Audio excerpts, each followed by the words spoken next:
For 22 years, the old Arsenal artillery has lain silent and dormant, gathering dust, gathering out, but this season has lit the fuse. After 22 years of gloom, it's about to go boom! The Arsenal cannon fires again! አርሰናልን ለዋንጫ ፍርሶ ከዚህ በኋላ አይደለም ማንም ክለብ ይቅርና የኢራን ሚሳኤል፣ የእስራኤል ሚሳኤል፣ የአሜሪካ ሚሳኤል እንኳን የአርሰናልን ዋንጫ መብላት የሚያቆሙ አይመስለኝም።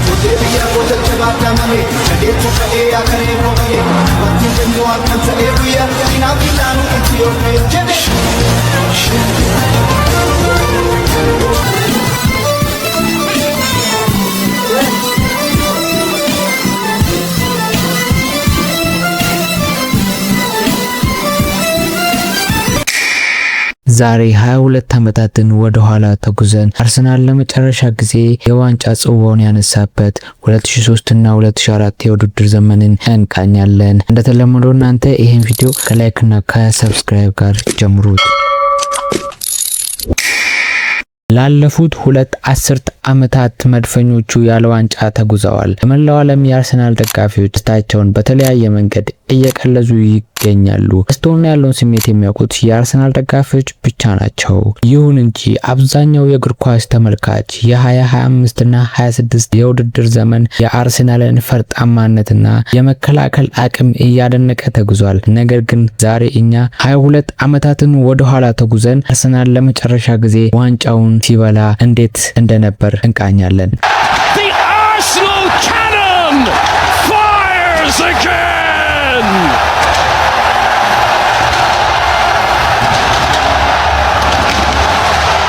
Arsenal roar like it's 2004! የወርቃማው የውድድር ዘመን ነበር። ውድድሩን የ2003-2004 ዓ.ም የውድድር ዓመቱን ሲጀምር ድል ነበር የጀመረው። በሰዓቱ አርሰናል ኤቨርተንን አስተናግዶ 2-1 በማሸነፍ የውድድር ዓመቱን በድል ጀምሮ ነበር። አርሰናል የመጀመሪያ ጎሉን በቴሪ ሄነሪ የፍጹም ቅጣት ምት ወይም የፔናልቲ ጎል 1-0 መምራት ጀመረ። The Professional Footballers Association Player of the Year for last season is እዛም ብዙ ሳይቆይ ሁለተኛ ግቡን በሮበርት ፔሬስ አማካኝነት ማስቆጠር ቢችሉም ነገር ግን የኤቨርተንን ከሽንፈት ያልታደገች ግብ ወይን ሮኒ ማስቆጠር ችሎ ነበር። በጨዋታው ላይ አርሰናል ሙሉ ብልጫ ወስዶ የተጫወተ ሲሆን ብዙ የጎል ሙከራዎችንም አድርገው ነበር።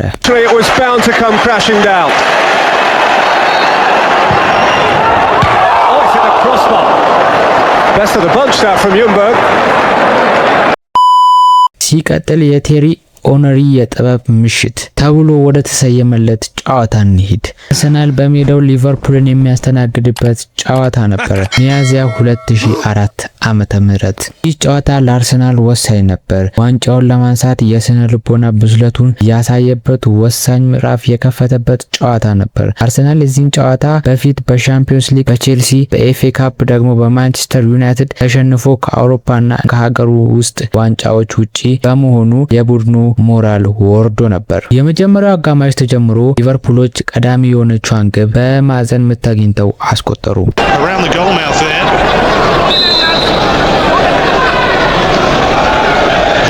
Placed right alongside Jens Lehmann. It's Gerrard's header, and it's a goal for Liverpool. Kepa was poaching from about a yard or two out, and Liverpool in the opening minutes. ከዛም ከደቂቃዎች በኋላ አርሰናል ፈጣን የመልስ ምት በመስጠት በሄነሪ 1 ጎል አንዳቻ ማድረግ ቻለ።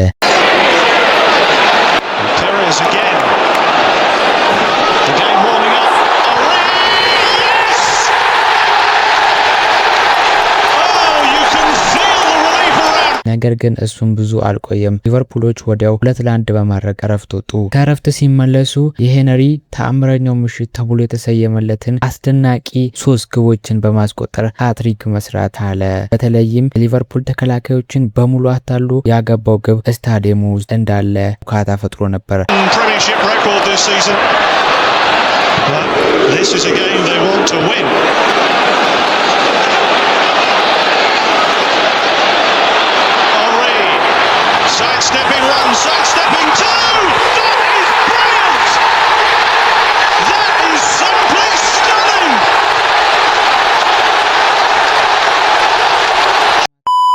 አርሰናል 4 ሊቨርፑል 2። አርሰናል ሊቨርፑልን 4-2 በማሸነፍ የዋንጫውን ጉዞ አስቀጠለ።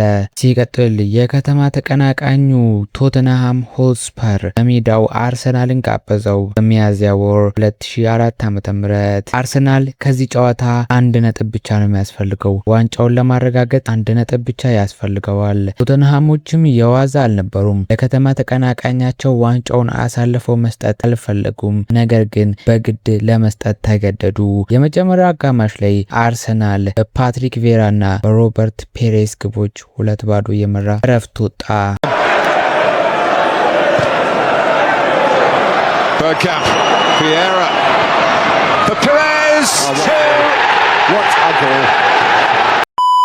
የመጀመሪያው አጋማሽ ላይ አርሰናል ፍጹም የበላይነቱን ወስዶ ቢጫወትም ሁለተኛው አጋማሽ እንደዛ አልቀለም። የከተማ ተቀናቃኙ ለአርሰናል በገዛ ሜዳው ላይ ዋንጫውን እንዲያረጋግጥ የፈለገ አይመስልም። 2-0 ከመምራት ተነስተው 2-2 አደረጉ።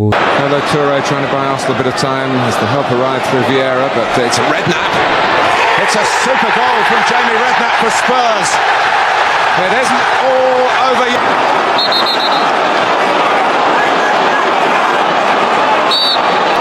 Robbie Keane deep into stoppage time. 2-2.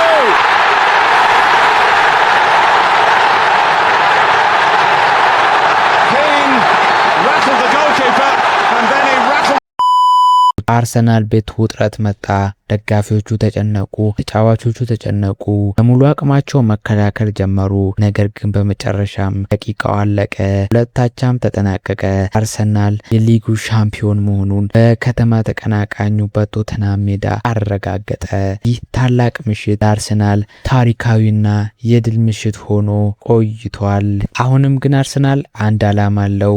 የሊጉ ሻምፒዮን መሆኑን ቢያረጋግጥም ሳይሸነፍ የመጨረሻ ዓላማውን ለማስፈጸም ከጥግ መፋለም ነበረበት። ለለንደን ማስተር ክላስ የቼልሲው የደርቢ የበላይነት በወቅቱ ቼልሲ በሩሲያዊ ቢሊዮነር ሮማን አብራሞቪች ተገዝቶ እጅግ ውድ የሆኑ ተጫዋቾችን በማሰባሰብ አዲስ ሀያል ቡድን እየገነባ ነበር። ስታንፎርድ ብሪጅ የተደረገው ጨዋታ አርሰናል የዓመቱ ዋንጫ ፈላጊነት በግልጽ ያሳየ ነበር። የጨዋታው ሂደት ቼልሲ በፈጣን ግብ 1-0 እየመራ መሪ መሆን ቻለ። Bit of misjudgment by Vieira. Jeremy back in the Chelsea ranks. And an early chance for Gudjohnsen, a goal! 27 seconds!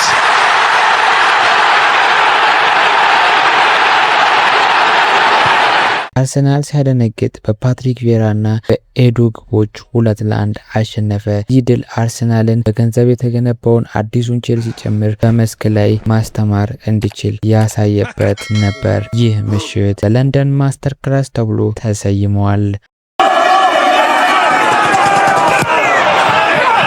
Sullivan's missed it, and Edu puts it in. It's a quick turnaround for Arsenal against Chelsea.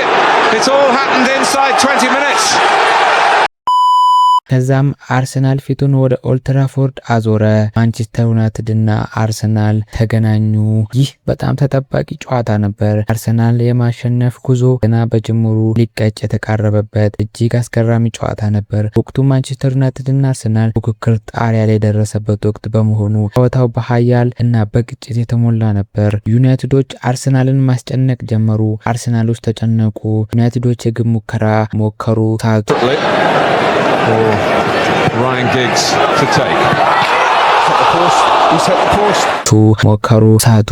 እረኛው ድንቅ ምሽቱን ያሳየበት ያ ጊዜ አርሰናልን የዋንጫውን ጉዞ ሳይሸነፍ የጀመረበትን እቅድ ለማሳካት በደንብ ያማከለ ነበር። አርሰናሎች አሁንም ምንም ጎል ማግኘት አልቻሉም፣ ዩናይትዶችም ማግኘት አልቻሉም። ነገር ግን ከአርሰናል የተሻለ የጎል ሙከራ ሞክረው ነበር። ታዲያ በመጨረሻም በወሳኙ ቅጽበት ጨዋታው ማጠቃለያ ላይ ማንቸስተር ዩናይትዶች ፍጹም ቅጣት ምት ወይም ፔናልቲ ያገኙ። ሁሉም ነገር ያበቃለት መሰለ። የአርሰናል ሳይሸነፍ የመጓዝ ጉዞ ገና በጅምሩ ሊቀጭ መሰለ። ሁሉም ነገር አብቅቷል ብሎ ሁሉም ደጋፊ ተስፋ ቆረጠ። ኦልድ ትራፎርድ በዝምታ ተዋጠ።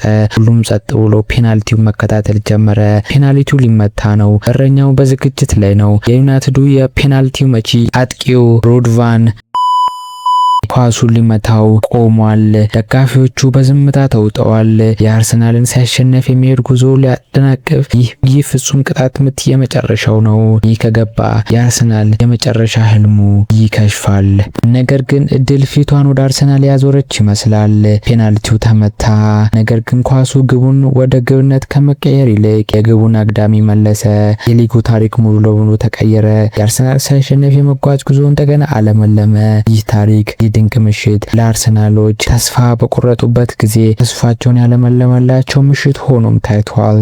አርሰናል ሳይሸነፍ የመጓዝ ህልሙን ተጨንቆና ተጠቦ ለማሳካት ተንደረደረ። ከዚህ ውጥረት በኋላ አርሰናል ከበርሚንግሃም ሲቲ ለመገናኘት ቀን ቀጠሮ ያዙ። አርሰናል በሜዳው በርሚንግሃም ሲቲ ለማስተናገድ የቀን ቀጠሮ ይዟል። ግንቦት 2004 ዓ.ም ጨዋታ የተደረገው አርሰናል ዋንጫውን በሃይት ሃርት ሌን ወይም ደግሞ በቶተንሃም የድሮ ስታዲየም ላይ ማረጋገጡን አውጆ ዓላማውን ሙሉ በሙሉ ሳይሸነፍ ማጠናቀቅ ላይ ባደረገበት የመጨረሻው ሳምንታት ላይ ነበር። ተጋጣሚዎቹ በርሚንግሃም ሲቲ ወቅቱ በጠንካራ መከላከልና በአካላዊ ብቃት ፊዚካሊቲ የሚታወቁ አስቸጋሪ ቡድን ነበሩ። ይህም አርሰናልን በሜዳው መጥቶ ይፈትኑታል፣ ሊያሸንፉትም ይችላሉ የሚል ትልቅ ስጋትን ጭሮባቸው ነበር።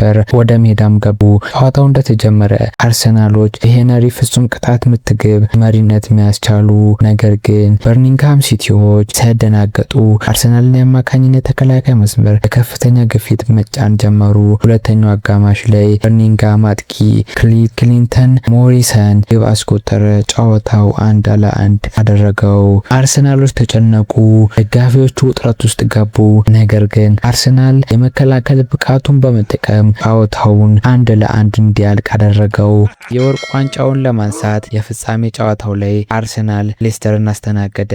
አርሰናል ዋንጫውን አስቀድሞ ቢያረጋግጥም የመጨረሻው የሊግ ጨዋታ ዓላማ ሳይሸነፍ የመጨረስ ታሪክ መስራት ነበር። ተጋጣሚ በወቅቱ ከሊጉ የወረደ ሌስተር ሲቲ ነበር። ጭንቀቱ ሌስተር ሲቲዎች አስደንግጠው መሪነቱን ሲይዙ በሃይበሪ ስታዲየም የነበሩ ደጋፊዎች በጭንቀት ተዋጡ።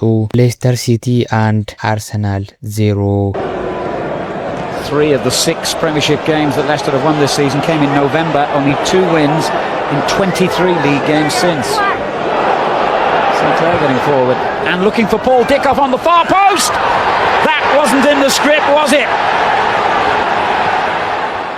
ነገር ግን ይህ ውጤት እንደዛም አልቀጠለም። ፍጹም ቅጣት ምት ለአርሰናል ነሪ ያስቆጠረው አንዳቻ ተጠናቀቀ። እረፍት ወጡ። ከረፍት ሲመለሱ አርሰናል ጨዋታውን በበላይነት መጫወት ጀመረ። የጎል ዕድሎችንም መፍጠር ጀመረ። ሌስተር ሲቲዎች ግን እጅ አልሰጡም። አርሰናልን ሳይሸነፉ ዋንጫውን የማንሳት ጉዞን ለማጨናገፍ ፈልገው የጎል ሙከራ ሞከሩባቸው። አርሰናሎች ተሸበሩ። ነገር ግን በድንቁ ፓትሪክ ቬራ ድንቅ ግብ አስቆጠረ። አርሰናል 2 ሌስተር ሲቲ 1። Magic ball from Bergkamp to Patrick Vieira! The captain fittingly gets the goal that might make history. Well, if ever there was a great example of being patient. ጨዋታው ተጠናቀቀ። ዳኛው ፊሽካውን ነፋ። የአርሰናል ሜዳ በደጋፊ ጩኸት ተናወጠ። ጨዋታው ሲጠናቀቅ አርሰናል 38 ጨዋታዎችን ሳይሸነፍ የመጓዙን ሀሳብ አሳካው። ወርቁን ዋንጫ በክብር አነሳው። ይህ የማይረሳው የድል ምሽት ነበር። May the 15th, 2004, history has been made. Arsenal have gone through an entire league. Arsenal have gone through an entire league campaign without losing. The first time it's happened for over 100 years. Played 38, won 26, draw campaign without losing. The first time it's happened for over Arsenal have gone through an entire league campaign without losing. The first time it's happened for over 100 years. Played For 22 years, the old Arsenal artillery has lain silent and dormant, gathering dust, gathering doubt, but this season has lit the fuse. After 22 years of gloom, it's about to go boom! The Arsenal cannon fires again!